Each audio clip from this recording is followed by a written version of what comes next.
కుంభమేళాలో ఒక్కసారిగా 5 కోట్ల మంది స్నానాలు చేయడానికి వెళ్ళినటువంటి సందర్భంలో ఒక్క చోట అది కూడా త్రివేణి సంగమం దగ్గరికి వెళ్ళే ప్రయత్నం చేసినటువంటి అందరూ అటే వెళ్ళాలనుకోవడంతో సంగం ఘాట్ దగ్గర జరిగినటువంటిది తొక్కిసలాట. ఎంతమంది చనిపోయారనేది తెలియదు. గాయపడ్డ వాళ్ళ సంఖ్య 50 నుంచి 70 దాకా ఉంటుంది.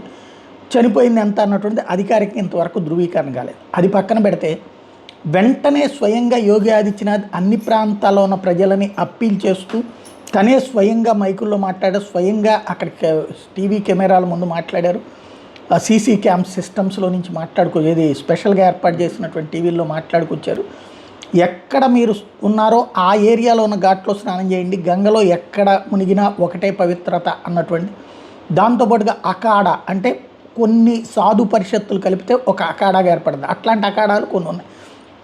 ఈ సాధు పొంగోలందరి దగ్గరికి వెళ్ళి ఈ టైంలో మీరు స్నానానికి వెళ్తే తొక్కిసలాట జరుగుతుంది ఆగమనగానే వాళ్ళందరూ ఆగిపోయారు. వాళ్ళందరూ మధ్యాహ్నం 3 గంటల దాకా ఆగిపోయారు. వాళ్ళు వాస్తవంగా వేకువజామునే స్నానాలు ఆచరిస్తారు. అట్లాంటి వాళ్ళందరూ ఆగిపోయారు.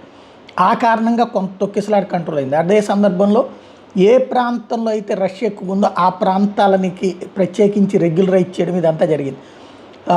ఓవరాల్గా 10 కోట్ల మంది స్నానం ఆచరించడానికి తగిన ఏర్పాట్లు చేసినప్పుడు జరిగినటువంటి చిన్న సమస్య పెను విపత్తుగా మారే సందర్భంలో వేగంగా యోగి ఆదిత్యనాథ్ చేసినటువంటి ఏర్పాట్ల తర్వాత మళ్ళీ అదే సాధు పొంగోలు దగ్గరికి వెళ్ళి మధ్యాహ్నం స్వయంగా దగ్గరుండి వాళ్ళందరినీ స్నానాలకు రమ్మనమని ఆహ్వానించడం. అందులో ఆదిశంకరాచార్యులు 3 ఆదిశంకరాచార్య మఠాలకు సంబంధించినటువంటి 3 స్వామీజీలు ఒకేసారి వచ్చి స్నానం ఆచరించడం. ఆ సందర్భంగా ఆకాశంలో హెలికాప్టర్ నుండి పూలు జల్లి వాళ్ళందరికీ కూడా గౌరవించడం అన్నటువంటిది చేసుకొచ్చారు. అప్పటిదాకా అసలు ఏమవుతుందో తెలియకుండా ఉండాల్సిన పరిస్థితుల్లో ఉన్న ప్రజలందరూ కాస్త స్వాంతన చేకూరిందని చెప్పాలి.